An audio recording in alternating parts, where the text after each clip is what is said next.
Hello everyone, स्वागत है एक बार फिर से आप सभी साथियों का शिक्षा संकल्प के इस ऑनलाइन यूट्यूब प्लेटफॉर्म पर।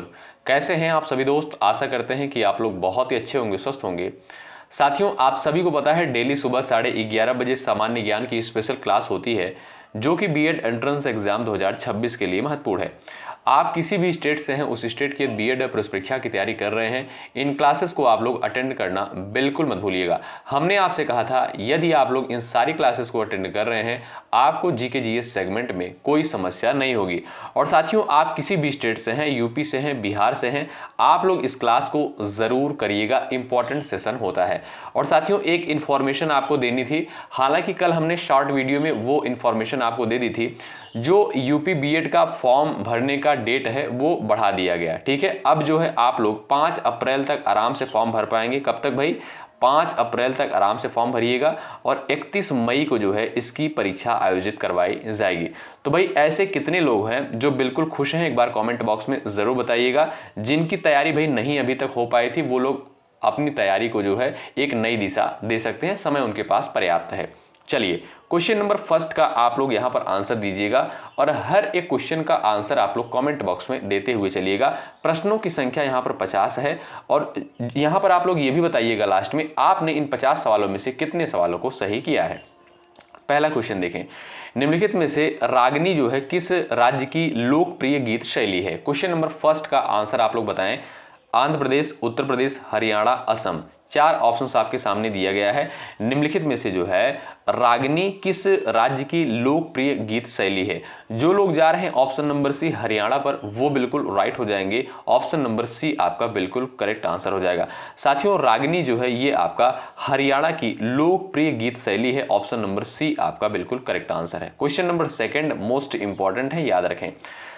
अंतरराष्ट्रीय श्रमिक दिवस यानी इंटरनेशनल लेबर डे प्रतिवर्ष किस तिथि को मनाया जाता है? बताएं। क्वेश्चन नंबर सेकंड का आंसर करिएगा और इस पर आप लोग डबल स्टार लगाइए, इंपॉर्टेंट सवाल है, सभी लोग आंसर दीजिएगा। अंतरराष्ट्रीय श्रमिक दिवस जो है प्रतिवर्ष किस तिथि को मनाया जाता है? तो जो लोग यहां पर जा रहे हैं ऑप्शन नंबर बी पर वो बिल्कुल राइट हो जाएंगे। साथियों, 1 मई को जो है प्रत्येक वर्ष अंतरराष्ट्रीय श्रमिक दिवस के रूप में मनाया जाता है। इसकी शुरुआत दोस्तों कब हुई? 1886 में जो है इसकी शुरुआत कहां से हुई थी? शिकागो से। कहां से दोस्तों? शिकागो से, ठीक है। और अगर आपसे पूछा जाए कि पहली बार जो है अंतरराष्ट्रीय श्रमिक दिवस भारत में कब मनाया गया था, तो याद रखें 1923 में। कहां पर? चेन्नई में। कहां पर साथियों? चेन्नई में, याद रखें। तो यहां पर जो लोग जा रहे हैं बी ऑप्शन पर 1 मई वो बिल्कुल यहां पर करेक्ट हो जाएंगे। अगला सवाल देखिएगा, उत्तर प्रदेश में मिड डे मील योजना की शुरुआत किस वर्ष से की गई थी? बताएं। क्वेश्चन नंबर थर्ड का आंसर करें, डबल स्टार इस पर भी आप लोग लगा लीजिए, इंपॉर्टेंट क्वेश्चन है, बताइएगा। उत्तर प्रदेश में मिड डे मील योजना की शुरुआत किस वर्ष से की गई थी? यहां पर आपका करेक्ट आंसर क्या हो जाएगा? बताएं। जो लोग जा रहे हैं ऑप्शन नंबर बी पर 1995 पर वो बिल्कुल यहां पर राइट हो जाएंगे। साथियों, ध्यान रखें आप लोग, भारत में जो है मिड डे मील योजना की शुरुआत 15 अगस्त 1995 को हुई। कब? 15 अगस्त 1995 को हुई। इसका उद्देश्य साथियों याद रखिएगा, इसका उद्देश्य जो है प्राथमिक विद्यालयों में पोषण और उपस्थिति को बढ़ाना था, ठीक है। तीसरा पॉइंट आप लोग याद रखिएगा साथियों, 2001 में, कब? 2001 में जो है सुप्रीम कोर्ट ने इसे सभी सरकारी स्कूलों में लागू करने का जो है आदेश दिया, ये भी पॉइंट याद रखिएगा। और चौथा पॉइंट मोस्ट इंपॉर्टेंट है, याद रखें आप लोग, 2021 में साथियों इसका नाम बदल कर, क्या भाई, यानी जो मिड डे मील योजना थी इसका नाम चेंज करके 2021 में इसका नाम कर दिया गया पीएम पोषण योजना। क्या भाई? पीएम पोषण योजना जो है इसका नाम कर दिया गया, याद रखिएगा आप लोग, ठीक है भाई। तो जो लोग यहां पर जा रहे हैं बी ऑप्शन पर वो बिल्कुल राइट हो जाएंगे। उत्तर प्रदेश में मिड डे मील योजना की शुरुआत जो है किस वर्ष की गई? 1995 में। बी ऑप्शन आपका यहां पर बिल्कुल करेक्ट आंसर है। क्वेश्चन नंबर चौथा देखिएगा, महत्वपूर्ण है।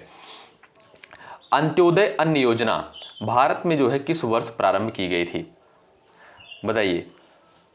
क्वेश्चन नंबर 4 का आप लोग यहां पर राइट आंसर आप लोग बता सकते हैं, सही आंसर क्या हो जाएगा? सभी दोस्तों का आंसर आना चाहिए। चलिए, सभी लोग यहां पर आंसर देने का प्रयास करें, आपका करेक्ट आंसर क्या हो जाएगा? अंत्योदय अन्न योजना भारत में जो है किस वर्ष प्रारंभ की गई थी? तो जो भी साथी जा रहे हैं ऑप्शन नंबर सेकंड पर वो बिल्कुल राइट हो जाएंगे। साथियों, अंत्योदय अन्न योजना जो है इसकी शुरुआत दिसंबर 2000 में हुई। कब? दिसंबर सन 2000 में जो है इसकी शुरुआत हुई और इसका उद्देश्य जो है सबसे गरीब परिवारों को जो है सब्सिडी पर अनाज देना है। क्या भाई, इसका उद्देश्य है सबसे गरीब परिवारों को सब्सिडी पर अनाज देना। ठीक है, तो यहाँ पर आप लोग बस इतना सा याद रखिए, अंत्योदय अन्न योजना जो है किस वर्ष प्रारंभ हुई? सन 2000 में। ठीक है, ऑप्शन नंबर बी आपका बिल्कुल करेक्ट आंसर है। क्वेश्चन नंबर 5वां है, निम्नलिखित में से विशु के नाम से जो है नव वर्ष किस राज्य में मनाया जाता है? क्वेश्चन नंबर 5 का आप लोग आंसर दें, बिहार, उड़ीसा, कश्मीर, केरल। क्वेश्चन नंबर 5 का करेक्ट आंसर क्या हो जाएगा? सभी साथी यहां पर आंसर देने का प्रयास करेंगे। चलिएगा, तो यहां पर जो लोग जा रहे हैं ऑप्शन नंबर डी पर वो बिल्कुल राइट हो जाएंगे। ऑप्शन नंबर डी आपका करेक्ट आंसर हो जाएगा। ठीक है साथियों, विशु जो है यहां पर सवाल आपसे करता है, विशु के नाम से जो है नव वर्ष किस राज्य में मनाया जाता है? तो केरल में। ऑप्शन नंबर डी बिल्कुल करेक्ट आंसर हो जाएगा। ठीक है, आइए क्वेश्चन नंबर 6 देखिएगा, निम्नलिखित में से कौन सी सीमा रेखा जो है रेडक्लिफ रेखा कहलाती है? क्वेश्चन नंबर 6 का उत्तर दीजिएगा। सीमा रेखा से साथियों हर साल सवाल पूछा जाता है पेपर में, ध्यान रखिएगा, ये जो है फेवरेट टॉपिक होता है बीएड एंट्रेंस एग्जाम का। बताएं, निम्नलिखित में से कौन सी सीमा रेखा रेडक्लिफ रेखा कहलाती है? तो आप जानते होंगे साथियों, भारत और पाकिस्तान के मध्य जो रेखा है उसका नाम क्या भाई? रेडक्लिफ लाइन यानी रेडक्लिफ रेखा है। ऑप्शन नंबर सी आपका यहां पर बिल्कुल करेक्ट आंसर है। इंपॉर्टेंट क्वेश्चन है। क्वेश्चन नंबर 7वां देखिए, सिंधु घाटी सभ्यता का प्रसिद्ध स्थल लोथल जो है वर्तमान में किस राज्य में स्थित है? क्वेश्चन नंबर 7 का आंसर करिए, महत्वपूर्ण क्वेश्चन है। चलिएगा, आपका सही आंसर क्या हो जाएगा यहां पर आप लोग बताएंगे। सिंधु घाटी सभ्यता का प्रसिद्ध स्थल लोथल जो है वर्तमान में किस राज्य में स्थित है? तो ये साथियों आपका गुजरात में स्थित है। ए ऑप्शन बिल्कुल राइट आंसर हो जाएगा। ठीक है, कालीबंगा दोस्तों कहां पर स्थित है? ये भी आपका सिंधु घाटी सभ्यता का स्थल है, कालीबंगा। ठीक है, कालीबंगा जो है ये आप देखेंगे, ये आपका कहां पर स्थित है? ये आपका राजस्थान में स्थित है। ठीक है, तो याद रखें दोस्तों, लोथल जो है कहां पर है? ये आपका गुजरात राज्य में स्थित है। ए विकल्प जो दिया है बिल्कुल आपका सही उत्तर होगा। क्वेश्चन नंबर 8वां, भारतीय संविधान के मूल रूप में जो है कुल कितनी अनुसूचियां थी? क्वेश्चन नंबर 8वें का उत्तर दीजिए आप लोग।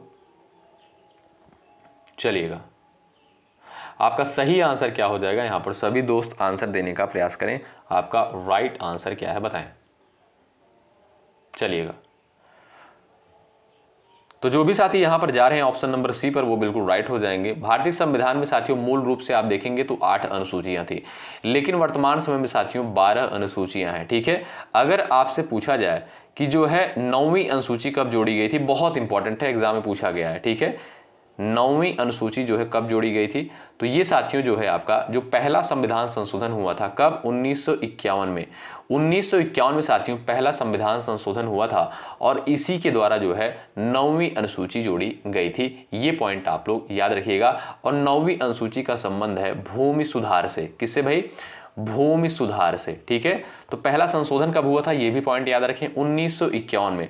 तो जो पहला संशोधन हुआ था साथियों, इसके द्वारा 9वीं अनुसूची जोड़ी गई थी और 9वीं अनुसूची किससे संबंधित है? भूमि सुधार से संबंधित है। ठीक है, तो वर्तमान समय में आप देखेंगे 12 अनुसूचियां हैं और मूल संविधान में जो है 8 अनुसूचियां थी। तो यहां पर सी ऑप्शन बिल्कुल आपका राइट आंसर है। अगला सवाल, मुगल सम्राट बाबर का शासनकाल निम्नलिखित में से किस अवधि के बीच रहा है? क्वेश्चन नंबर 9 का आंसर बताएं आप लोग। सही उत्तर क्या हो जाएगा सभी लोग बताइएगा। सभी लोग बताएं यहां पर करेक्ट आंसर क्या है। मुगल सम्राट बाबर का शासनकाल निम्नलिखित में से किस अवधि के बीच रहा है? तो जो लोग जा रहे हैं 1526 से 1530 तक, ए विकल्प पर वो बिल्कुल यहां पर राइट है। ए ऑप्शन बिल्कुल यहां पर करेक्ट आंसर है। क्वेश्चन नंबर 10वां है, 12वीं पंचवर्षीय योजना का कार्यकाल जो है क्या है? सवाल नंबर 10 का आंसर करें और एक बार सभी लोग सेशन को लाइक कर दें। आप जानते हैं साथियों, बहुत मेहनत के साथ इस कंटेंट को तैयार किया जाता है आपके लिए, तो हमारा भी मनोबल बढ़ता है, आपके लिए बेहतर कंटेंट लाने का प्रयास करते हैं। तो एक बार सभी लोग सेशन को लाइक कर दें। जो लोग चैनल पर नए हैं जुड़ सकते हैं, निश्चित रूप से यहां से आपको हेल्प मिलेगी, बिल्कुल फ्री में आपको कंटेंट प्रोवाइड किया जा रहा है। तो 12वीं पंचवर्षीय योजना का कार्यकाल क्या माना जाता है? 2012 से 2017 तक। क्या भाई? 2012 से 2017 तक। याद रखिएगा आप लोग, यहां पर जो भी साथी जा रहे हैं ऑप्शन नंबर 2 पर वो बिल्कुल राइट है। ऑप्शन नंबर बी बिल्कुल यहां पर करेक्ट आंसर होगा। क्वेश्चन नंबर 11 देखिएगा, 1828 ईस्वी में जो है ब्रह्म समाज की स्थापना निम्नलिखित में से किसके द्वारा की गई थी? बताएं। सवाल नंबर 11 का आंसर दीजिएगा, राइट आंसर आपका क्या है? सही आंसर क्या हो जाएगा सभी दोस्त बताएं। 1828 में ब्रह्म समाज की स्थापना जो है निम्नलिखित में से किसके द्वारा की गई थी? तो जो लोग जा रहे हैं ऑप्शन नंबर ए पर, राजा राम मोहन राय पर, वो बिल्कुल राइट हो जाएंगे। साथियों, ब्रह्म समाज की स्थापना याद रखिएगा 1828 में हुई थी, ठीक है। और इसका उद्देश्य था सामाजिक और धार्मिक सुधार था। क्या भाई, इसका उद्देश्य क्या था? सामाजिक और धार्मिक सुधार, ठीक है। और यह साथियों सती प्रथा और मूर्ति पूजा के विरोध में था, यह भी पॉइंट याद रखिएगा। यानी जो ब्रह्म समाज था, ये संस्था जो थी, ये जो है सती प्रथा और मूर्ति पूजा के विरोध में थी, ये भी पॉइंट आप लोग याद रखें। इसकी स्थापना किसके द्वारा करी गई? राजा राम मोहन राय के द्वारा। कब करी गई? 1828 में करी गई। ए ऑप्शन बिल्कुल आपका राइट आंसर होगा। सवाल नंबर 12 स्क्रीन पर दिया है, उत्तर सब लोग करेंगे। असहयोग आंदोलन के प्रारंभ के समय भारत का वायसराय कौन था? चलिए, सवाल नंबर 12 का राइट आंसर आप लोग यहां पर बता सकते हो। सही आंसर क्या हो जाएगा बताइए। चलिए, बात करें साथियों अगर हम यहाँ पर असहयोग आंदोलन की, तो असहयोग आंदोलन की शुरुआत कब हुई? 1920 में जो है असहयोग आंदोलन की शुरुआत हुई। और ये आंदोलन कब से कब तक चला था साथियों? 1920 से जो है 1922 तक जो है ये आंदोलन जो है चला था, ठीक है। तो इस समय जो है भारत का वायसराय कौन था? जो लोग बता रहे हैं लॉर्ड चेम्सफोर्ड, वो बिल्कुल यहाँ पर राइट है। ऑप्शन नंबर बी बिल्कुल राइट आंसर हो जाएगा। और साथियों, असहयोग आंदोलन की शुरुआत किसके द्वारा करी गई थी? महात्मा गांधी के द्वारा जो है इस आंदोलन की शुरुआत करी गई थी, ठीक है। और याद रखिएगा चौरी चौरा घटना के कारण, किसके कारण? 1922 में जो है चौरी चौरा घटना के कारण जो है इस आंदोलन को वापस ले लिया गया था। ये भी पॉइंट आप लोग ध्यान रखिएगा। देखिएगा, जो भी पॉइंट्स मैं आपको बता रहा हूं, सारे पॉइंट्स को आप लोग ध्यानपूर्वक सुनते हुए चलिएगा। साथियों, परीक्षा तक आते आते बहुत सारे क्वेश्चन आपको रट जाएंगे, तैयार हो जाएंगे। आपको परेशान होने की आवश्यकता नहीं है।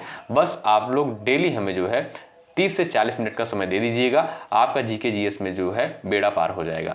क्वेश्चन नंबर 13 का आंसर बताएं। स्वराज पार्टी का मुख्य उद्देश्य यह कार्यक्रम जो है निम्नलिखित में से क्या था? बताएं।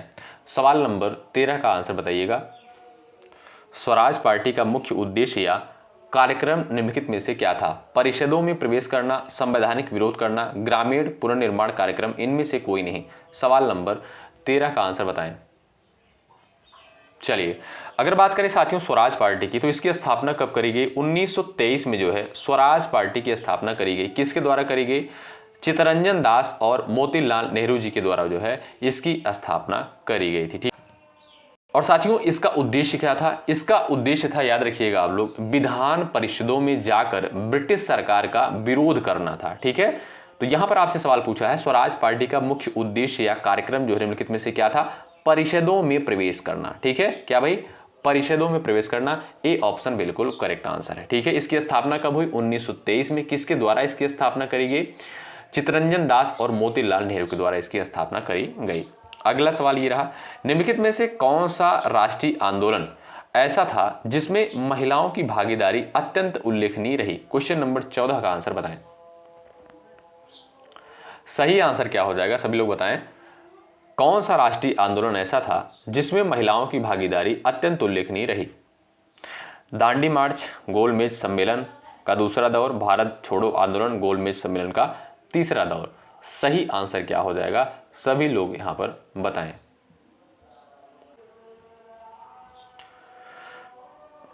चलिएगा, फटाफट आंसर दीजिएगा। जो लोग यहां पर जा रहे हैं ऑप्शन नंबर ए पर, दांडी मार्च पर, वो बिल्कुल राइट है। ए ऑप्शन आपका यहां पर बिल्कुल करेक्ट आंसर होगा, ठीक है। क्वेश्चन नंबर यहां पर देखिएगा आपके सामने है, क्वेश्चन नंबर 15, उत्तर आप लोग दीजिएगा। निम्नलिखित में से कौन सी पुस्तक डॉक्टर राजेंद्र प्रसाद के द्वारा लिखी गई है? बताइए। यहां पर आपके सामने 4 प्रकार की पुस्तकें दी गई हैं, आप लोग आंसर दे दीजिएगा इनमें से कौन सी पुस्तक जो है डॉक्टर राजेंद्र प्रसाद जी के द्वारा लिखी गई है। चलिए, फटाफट आप लोग यहां पर आंसर दीजिएगा। तो जो भी साथी यहां पर जा रहे हैं इंडिया डिवाइडेड पर, ऑप्शन नंबर डी पर जो लोग गए हैं वो बिल्कुल राइट है। ये इंपॉर्टेंट पुस्तक है, ध्यान रखें, आपका डी ऑप्शन बिल्कुल राइट आंसर हो जाएगा।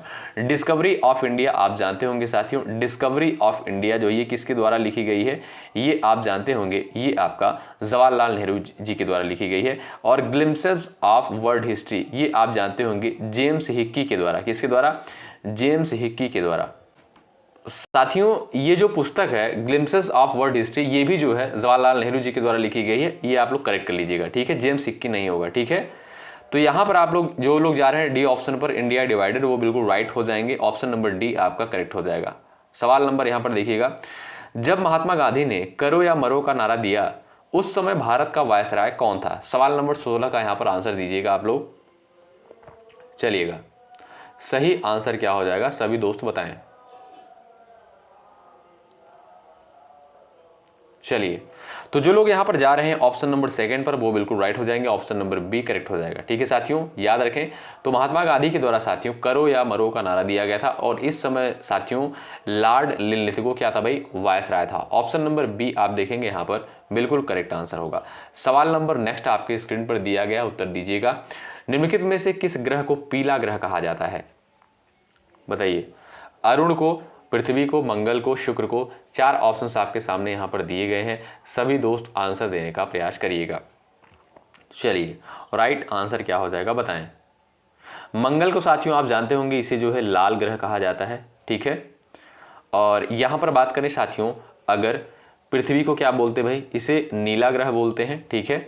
और जो आपका डी ऑप्शन है बिल्कुल राइट आंसर हो जाएगा। शुक्र को क्या बोला जाता है दोस्तों?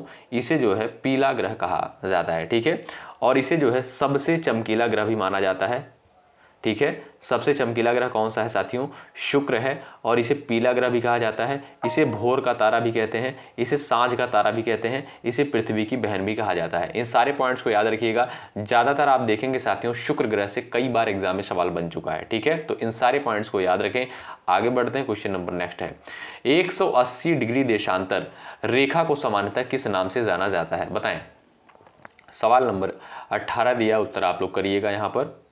मानक समानताएं, अंतरराष्ट्रीय तिथि रेखा, ग्रीनविच मीन टाइम, प्रधान मध्याह्न। क्वेश्चन नंबर 18 का राइट आंसर क्या है बताएं। 180 डिग्री देशांतर रेखा को सामान्यतः जो है किस नाम से जाना जाता है?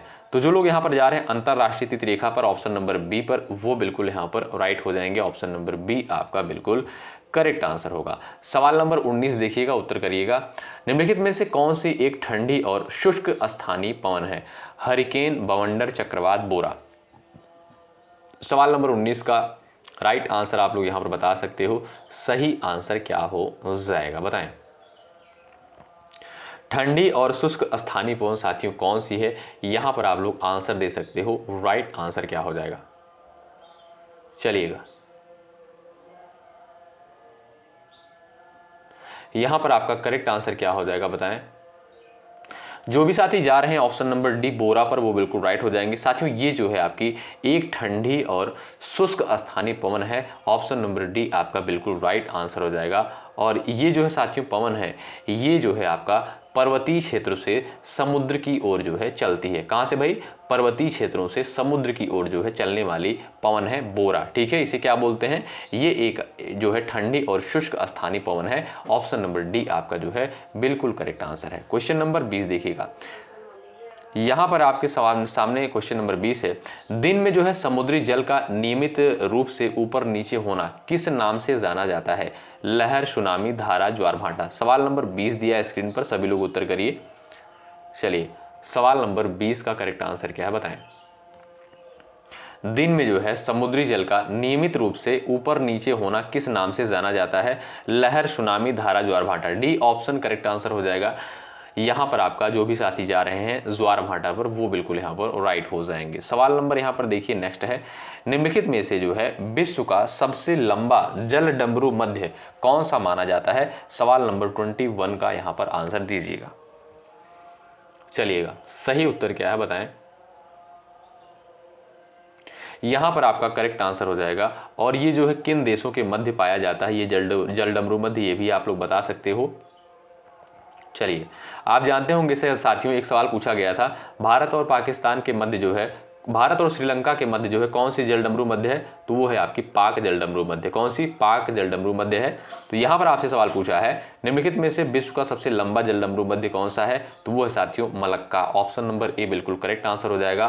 और ये साथियों इंडोनेशिया और मलेशिया के बीच में स्थित है। किसके मध्य में? इंडोनेशिया और मलेशिया के मध्य में जो है स्थित है। क्वेश्चन नंबर नेक्स्ट, गुरु खासी पर्वत श्रृंखला जो है भारत के किस राज्य में स्थित है? सवाल नंबर 22 का उत्तर छाप दीजिए आप लोग।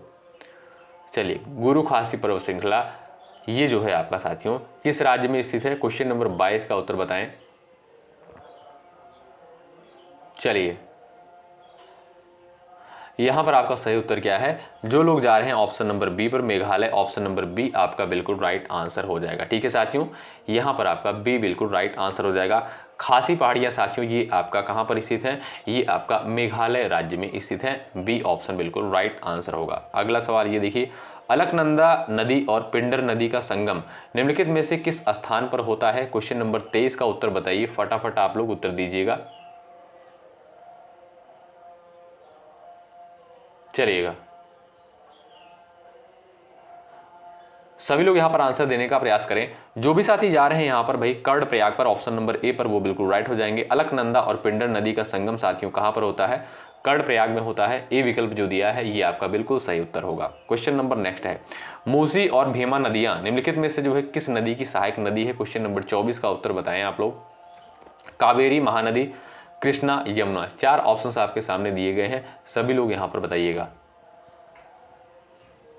चलिए, यहां पर आपका करेक्ट आंसर हो जाएगा क्या भाई? जो लोग जा रहे हैं कृष्णा पर, ऑप्शन नंबर सी बिल्कुल राइट आंसर हो जाएगा। तो साथियों, मूसी और भीमा नदियां किसकी सहायक नदी हैं? कृष्णा नदी की सहायक नदी है, याद रखें। और कृष्णा नदी का साथियों उद्गम कहां से होता है? तो इसका उद्गम जो है महाबलेश्वर से, महाराष्ट्र के जो है महाबलेश्वर से इसका उद्गम होता है। ये भी पॉइंट आप लोग याद रखें। और ये नदी साथियों, कृष्णा नदी जो है कहां पर जाकर मिलती है? ये आप देखेंगे बंगाल की खाड़ी में। कहां पर दोस्तों, कहां पर जाकर गिरती है? बंगाल की खाड़ी में। ठीक है, तो इन सारे पॉइंट्स को याद रखें। अगला सवाल देखिएगा। चलिएगा, सभी लोग आंसर करें। सवाल नंबर 25 का, चंबल नदी निम्नलिखित में से किस नदी की प्रमुख सहायक नदी है? बताएं। ब्रह्मपुत्र की है, नर्मदा की है, यमुना की है, गंगा की है। सवाल नंबर 25 आपके स्क्रीन पर दिया है, सभी साथी उत्तर कर दीजिएगा। चंबल नदी जो है निम्नलिखित में से किस नदी की प्रमुख सहायक नदी है? तो यहां पर आप देखेंगे जो भी साथी जा रहे हैं यमुना पर, वो बिल्कुल राइट हो जाएंगे। साथियों, यमुना की सहायक नदी कौन सी भाई? ये चंबल है। ऑप्शन नंबर सी आपका यहां पर बिल्कुल करेक्ट आंसर हो जाएगा। यहां पर सी ऑप्शन बिल्कुल करेक्ट आंसर हो जाएगा। ठीक है भाई, चलिए आगे बढ़ते हैं। सवाल नंबर यहां पर अगला है, उत्तर प्रदेश के बांदा, सोनभद्र, मिर्जापुर जिलों में निम्नलिखित में से कौन सा खनिज जो है प्रमुख रूप से पाया जाता है? सवाल नंबर 26 है, इसका उत्तर आप लोग करेंगे, फटाफट बताइए। उत्तर प्रदेश के जो है बांदा में, सोनभद्र में, मिर्जापुर में, यहां पर साथियों कौन सा खनिज जो है प्रमुख रूप से पाया जाता है? चांदी, डोलोमाइट, मैग्नीज, लोहा। बताएं सही उत्तर क्या है? यहां पर आप लोग आंसर कर सकते हो। चलिए, तो जो लोग यहां पर जा रहे हैं ऑप्शन नंबर सेकंड पर, डोलोमाइट पर, वो बिल्कुल राइट हो जाएंगे। ठीक है, बांदा, सोनभद्र और मिर्जापुर में साथियों डोलोमाइट पाया जाता है। ऑप्शन नंबर जो बी दिया है इस क्वेश्चन का बिल्कुल आपका सही आंसर है। भारतीय संविधान में जो है स्वतंत्रता के अधिकार, राइट टू फ्रीडम का संबंध किस अनुच्छेद से है? सवाल नंबर 27 का उत्तर आप लोग करिएगा। चलिएगा, यहां पर आपका राइट आंसर क्या हो जाएगा? सभी लोग बताएं।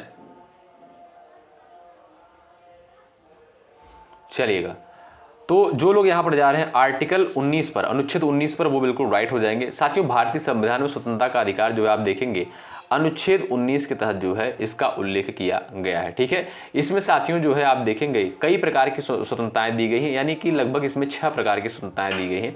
जैसे आपकी है वाक स्वतंत्रता हो गई, अभिव्यक्ति की स्वतंत्रता हो गई। ठीक है, ये सारी चीजें जो है यहाँ पर दी गई हैं। तो याद रखें, बस इतना सा पॉइंट आप लोग याद रखिएगा कि स्वतंत्रता का अधिकार किस आर्टिकल में है? आर्टिकल 19 में। ऑप्शन नंबर सी आपका राइट है, ये महत्वपूर्ण है। अगला सवाल, भारतीय संविधान में जो है मौलिक अधिकारों की अवधारणा किस देश के संविधान से ग्रहण करी गई है? सवाल नंबर 29 का आंसर बताएं। और कई क्लास में हमने इस क्वेश्चन को करवाया भी है, सभी को पता भी होगा। बताइए, जिन लोगों को नहीं पता उनको अभी रट जाएगा, याद हो जाएगा।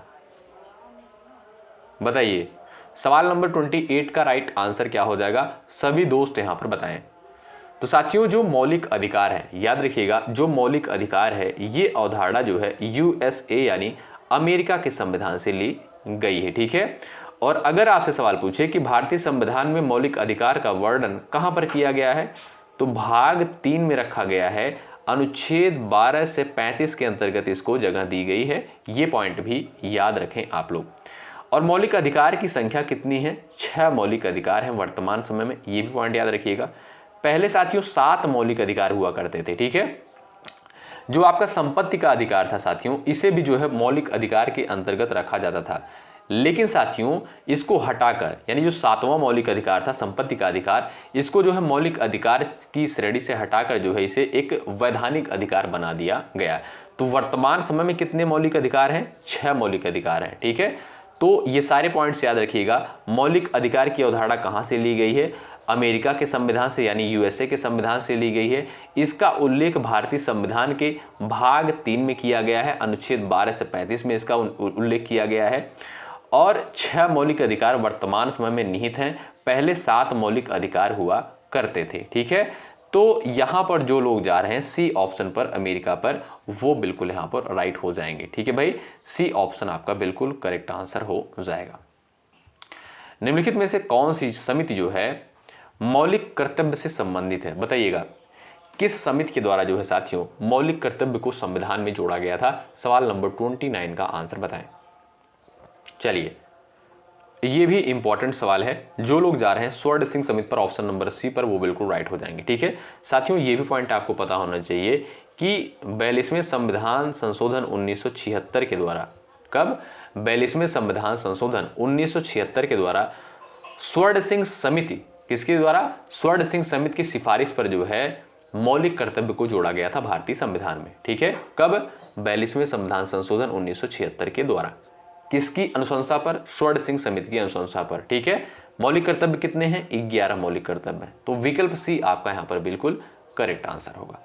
अगला सवाल ये रहा, भारतीय संविधान में राज्य की नीति निर्देशक तत्व का प्रावधान किस देश के संविधान से लिया गया है? ये सवाल तो बड़ा फेवरेट है, बीएड एंट्रेंस एग्जाम का कई बार पूछा भी गया है। बताइए, भारतीय संविधान में राज्य के नीति निर्देशक तत्व का प्रावधान किस देश के संविधान से लिया गया है? तो जो लोग बता रहे हैं आयरलैंड के संविधान से, ऑप्शन नंबर सी, वो बिल्कुल राइट हो जाएंगे, ठीक है। भारतीय संविधान में इसका उल्लेख आप देखेंगे भाग 4 में किया गया है, अनुच्छेद 36 से 51 के तहत इसको रखा गया है, ठीक है। तो यहां पर आपका सी ऑप्शन बिल्कुल राइट आंसर होगा। अगला सवाल, भारतीय संविधान का अनुच्छेद 360 जो है ये आपका किससे संबंधित है?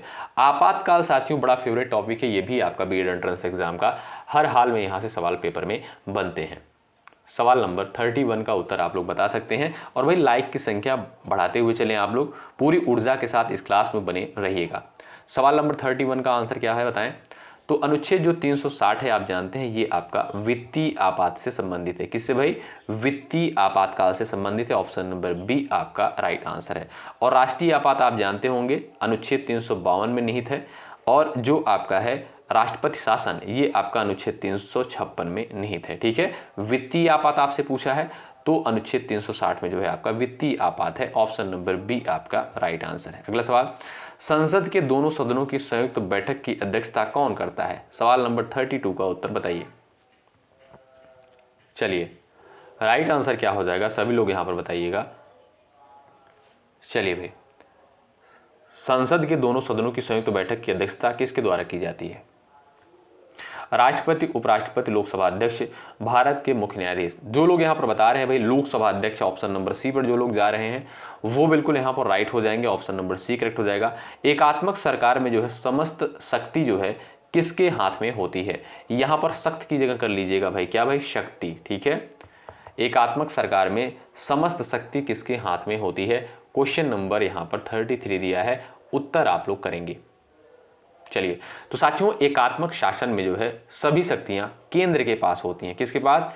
केंद्र के पास, यानी केंद्रीय सरकार के पास। ऑप्शन नंबर जो बी दिया है ये आपका बिल्कुल राइट आंसर होगा। सवाल नंबर नेक्स्ट है, भारत के मुख्य चुनाव आयुक्त की नियुक्ति निम्नलिखित में से किसके द्वारा की जाती है? सवाल नंबर 34 का उत्तर यहां पर सभी का आना चाहिए, बताएं। भारत में जो है मुख्य चुनाव आयुक्त की नियुक्ति किसके द्वारा की जाती है? सभी लोग उत्तर दे दीजिएगा, बताइएगा। चलिए, तो जो भी साथी यहां पर जा रहे हैं भारत के राष्ट्रपति पर, ऑप्शन नंबर बी पर, वो बिल्कुल यहां पर राइट हो जाएंगे। ऑप्शन नंबर बी आपका बिल्कुल करेक्ट आंसर होगा। सवाल नंबर नेक्स्ट है, प्रसिद्ध संस्कृत नाटक अभिज्ञान शाकुंतलम की रचना जो है निम्नलिखित में से किसके द्वारा करी गई? सवाल नंबर 35 का उत्तर बताएं। चाणक्य, कालिदास, तुलसीदास, सूरदास। सही आंसर क्या है यहां पर सभी दोस्त आंसर दीजिएगा। चलिएगा, तो साथियों यहां पर देखेंगे आपका अभिज्ञान शाकुंतलम हो गया और मेघदूतम, कुमार संभवम, ये सभी रचनाएं किसकी हैं? कवि कालिदास की हैं। ऑप्शन नंबर बी बिल्कुल राइट आंसर है। और यहाँ पर चाणक्य की बात करें तो इनके द्वारा अर्थशास्त्र लिखी गई है। कौन सी भाई? अर्थशास्त्र इनके द्वारा लिखी गई है। और सूरदास के द्वारा आप जानते होंगे सूरसागर, सूरसारावली, साहित्य लहरी किसके द्वारा? सूरदास जी के द्वारा लिखी गई है। और तुलसीदास जी की जानते हैं आप, बहुत ही प्रसिद्ध रचना है रामचरितमानस। ठीक है, किस भाषा में लिखी गई है? अवधी में लिखी गई है। किसके द्वारा? तुलसीदास जी के द्वारा। तो इन सारे पॉइंट्स को याद रखें। जो लोग बी ऑप्शन पर गए हैं वो बिल्कुल राइट होंगे। अगला सवाल, प्रिंस ऑफ वेल्स कप जो है किस खेल से संबंधित है? सवाल नंबर 36 का उत्तर बताएं। चलिएगा, रग्बी, गोल्फ, पोलो, शतरंज। 36 का उत्तर क्या है? यहां पर आपका राइट आंसर क्या बताएं? तो जो लोग यहां पर जा रहे हैं ऑप्शन नंबर सी पर वो बिल्कुल राइट है। प्रिंस ऑफ वेल्स कप जो है साथियों पोलो खेल से संबंधित है। यहां पर आपका सी विकल्प जो है बिल्कुल राइट आंसर है। अगला सवाल, प्रसिद्ध हिंदी उपन्यास गोदान के लेखक जो है निम्नलिखित में से कौन से हैं? अच्छा, ये क्वेश्चन जो है सबको याद रहता है। ये क्वेश्चन जो है सबको याद रहता है। क्यों? क्योंकि कई एग्जाम में ये सवाल पूछा गया है। ठीक है, ये सवाल साथियों कई बार पूछा गया है। प्रसिद्ध हिंदी उपन्यास गोदान के लेखक जो है कौन है? तो आप जानते होंगे गोदान हो गया आपका, कौन कौन सी रचनाएं? गोदान, गबन, ठीक है, कर्मभूमि, सेवा सदन, ये सभी रचनाएं किसकी हैं? ये सभी रचनाएं जो है मुंशी प्रेमचंद जी की हैं। ऑप्शन नंबर बी आपका बिल्कुल यहां पर राइट आंसर है। अगला सवाल, इम्फाल किस भारतीय राज्य की राजधानी है? बताइए। मणिपुर, त्रिपुरा, नागालैंड, सिक्किम। 38 का उत्तर बताइएगा। इम्फाल जो है किस भारतीय राज्य की राजधानी है? तो जो लोग यहां पर जा रहे हैं ऑप्शन नंबर ए पर मणिपुर, वो बिल्कुल राइट है। ए ऑप्शन बिल्कुल आपका यहां पर सही आंसर होगा। अगला सवाल, भारत में जो है नीली क्रांति का आरंभ किस पंचवर्षीय योजना के अंतर्गत किया गया था? सवाल नंबर 39 है, उत्तर बताइए। चलिए, छठी पंचवर्षीय योजना है, 7वीं है, 8वीं है, 5वीं है। 4 ऑप्शंस आपके सामने दिए गए हैं। यहां पर आपका करेक्ट आंसर क्या है बताएं। तो जो लोग यहां पर जा रहे हैं 7वीं पंचवर्षीय योजना पर, ऑप्शन नंबर बी आपका बिल्कुल करेक्ट आंसर हो जाएगा। ठीक है साथियों, तो नीली क्रांति का उद्देश्य क्या था भाई? मत्स्य उत्पादन को बढ़ाना। क्या भाई? मत्स्य उत्पादन को बढ़ाना। तो अगला सवाल ये रहा, नीली क्रांति यानी ब्लू रेवोल्यूशन का संबंध निम्नलिखित में से किस क्षेत्र से है? हमने अभी आपको बताया ये आपका मत्स्य पालन से संबंधित है। ए विकल्प जो दिया है ये बिल्कुल आपका राइट है। भारत में जो है पंचवर्षीय योजना की अवधारणा किस देश से ग्रहण की गई है? 41 का उत्तर बताएं, महत्वपूर्ण है। चलिए, भारत में जो है पंचवर्षीय योजना की अवधारणा किस देश से ग्रहण करी गई है? 41 का राइट आंसर रूस है, इंग्लैंड है, संयुक्त राज्य अमेरिका है, जर्मनी है। तो यहां पर आपका राइट आंसर हो जाएगा रूस से। ठीक है, तो पंचवर्षीय योजना की अवधारणा साथियों कहां से ली गई है? रसिया से। ऑप्शन नंबर जो ए दिया है ये बिल्कुल आपका राइट आंसर है। अगला सवाल, हार्नबिल महोत्सव निम्नलिखित में से जो है किस राज्य में मनाया जाता है? 42 का आप लोग उत्तर दीजिएगा। यहाँ पर जो लोग टेलीग्राम चैनल से नए जुड़े हैं डिस्क्रिप्शन बॉक्स में लिंक मिल जाएगा, ज्वाइन कर लीजिएगा आप लोग। ठीक है, तो हार्नबिल महोत्सव जो है निम्नलिखित में से किस राज्य में मनाया जाता है? नागालैंड में। ए विकल्प जो दिया है ये बिल्कुल राइट आंसर हो जाएगा। साथियों, हार्नबिल महोत्सव जो है नागालैंड का एक प्रसिद्ध त्यौहार है। क्या भाई? एक जो है प्रसिद्ध त्यौहार है। और ये कब मनाया जाता है? 1 से 10 दिसंबर के मध्य मनाया जाता है। कब भाई? 1 से 10 दिसंबर तक ये जो है इसका आयोजन किया जाता है। अगला सवाल ये देखिएगा, कारों में जो है दुर्घटना के समय सुरक्षा के लिए उपयोग किए जाने वाले एयर बैग में जो है मुख्यतः कौन सा रासायनिक पदार्थ प्रयोग किया जाता है? यानी जो एयर बैग होता है कार में उसमें कौन सा पदार्थ जो है भरा होता है? Sodium bicarbonate, sodium azide, sodium nitride, sodium peroxide. 43 का उत्तर बताएं। चलिएगा, राइट आंसर क्या है आप लोग उत्तर दीजिएगा। तो जो लोग यहाँ पर जा रहे हैं सोडियम एजाइड पर, ऑप्शन नंबर बी पर, वो बिल्कुल राइट हो जाएंगे। इसका जो रासायनिक फार्मूला होता है साथियों वो है आपका NaN3। क्या भाई? NaN3 इसका जो है रासायनिक फार्मूला होता है। इसका नाम क्या होता है भाई? Sodium azide. ये एयर बैग में भरा होता है। ऑप्शन नंबर बी बिल्कुल यहाँ पर करेक्ट आंसर होगा। ठीक है, अगला सवाल ये रहा, मानव शरीर में मास्टर ग्रंथि के रूप में निम्नलिखित में से किसे जाना जाता है? बताएं, मास्टर ग्लैंड के नाम से किसे जानते हैं? सभी लोग बताएं। पिट्यूटरी ग्लैंड है, हाइपोथैलेमस, अग्नाशय, अधिवृक्क ग्रंथि। सवाल नंबर 44 का उत्तर बताएं। चलिए, तो जो भी साथी यहां पर जा रहे हैं ऑप्शन नंबर ए पर, पीयूष ग्रंथि यानी पिट्यूटरी ग्लैंड पर, ऑप्शन नंबर ए पर, वो साथी यहां पर बिल्कुल राइट हो जाएंगे। ऑप्शन नंबर ए करेक्ट है। संविधान सभा के जो है अस्थायी अध्यक्ष निम्नलिखित में से जो है कौन थे? सवाल नंबर 45 का उत्तर बताइएगा। इंपॉर्टेंट सवाल है परीक्षा की दृष्टिकोण से, और ये भी क्वेश्चन हमने कई बार कवर भी किया है, आप लोग आंसर दे सकते हो। तो संविधान सभा के जो साथियों अस्थायी अध्यक्ष थे उनका नाम क्या था भाई? डॉक्टर सच्चिदानंद सिन्हा। बी ऑप्शन बिल्कुल राइट आंसर हो जाएगा। डॉक्टर राजेंद्र प्रसाद ये जो है अस्थायी अध्यक्ष थे, ठीक है। तो यहाँ पर बी ऑप्शन आपका राइट आंसर है। अगला सवाल, भारतीय संविधान में जो है समानता का अधिकार मुख्यतः किस अनुच्छेद से संबंधित है? सवाल नंबर 46 का यहाँ पर उत्तर दीजिएगा आप लोग। चलिएगा, सभी लोग बताएं, भारतीय संविधान में समानता का अधिकार मुख्यतः जो है किस अनुच्छेद से संबंधित है? अनुच्छेद 14 है, 15 है, 17 है, और आपका दिया है अनुच्छेद यहां पर है 20। 4 ऑप्शंस आपके सामने दिए गए हैं, आप लोग बताएं। सभी साथियों का यहां पर उत्तर आना चाहिए।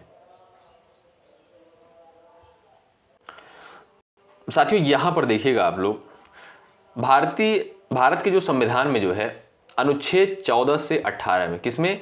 अनुच्छेद 14 से 18 से जो है इसमें जो है भारत के प्रत्येक नागरिक को समानता का अधिकार की गारंटी दी गई है, ठीक है। तो जो आपका 14 से 18 ये आर्टिकल बिल्कुल आपका सही होना चाहिए, लेकिन ऑप्शंस के अकॉर्डिंग अगर आप देखेंगे तो यहाँ पर अनुच्छेद 14 आपका बिल्कुल राइट आंसर हो जाएगा। ए ऑप्शन बिल्कुल यहाँ पर करेक्ट आंसर हो जाएगा, ठीक है भाई। जो भी साथी ए ऑप्शन पर गए हैं वो बिल्कुल राइट है। संत कबीर का जन्म जो है और पालन पोषण किस शहर में हुआ था? 47 का उत्तर बताइए। चलिएगा, और साथियों संत कबीर का जो जन्म माना जाता है वो लगभग 1398 में, कब? 1398 में लगभग माना जाता है इनका जन्म हुआ था, ठीक है। कहां पर? वाराणसी में। तो जो लोग जा रहे हैं ऑप्शन नंबर बी पर यहाँ पर, वो बिल्कुल यहाँ पर राइट हो जाएंगे। और इनकी जो रचनाएं हैं, ठीक है, वो कौन कौन सी हैं? जैसे साखी सबद रमैनी, ये इनके साथियों दोहे थे। कौन कौन से? साखी सबद रमैनी, ठीक है। और इनका जो संकलन था उसे बीजक के नाम से जाना जाता था। क्या भाई? बीजक के नाम से जाना जाता था। अगला सवाल ये रहा, नियॉन लैंप का आविष्कार किसके द्वारा किया गया? 48 का उत्तर बताएं। नियॉन लैंप का आविष्कार जो है किसके द्वारा किया गया? चलिएगा, सही आंसर क्या हो जाएगा सभी लोग बताएं। तो जो भी साथी यहां पर जा रहे हैं भाई जॉर्ज क्लाउड पर, ऑप्शन नंबर ए पर, वो बिल्कुल राइट हो जाएंगे। साथियों नियॉन लैंप का आविष्कार जो है 1910 में किया गया। किसके द्वारा? जॉर्ज क्लाउड के द्वारा। इसमें साथियों नियॉन गैस भरी होती है। किसमें?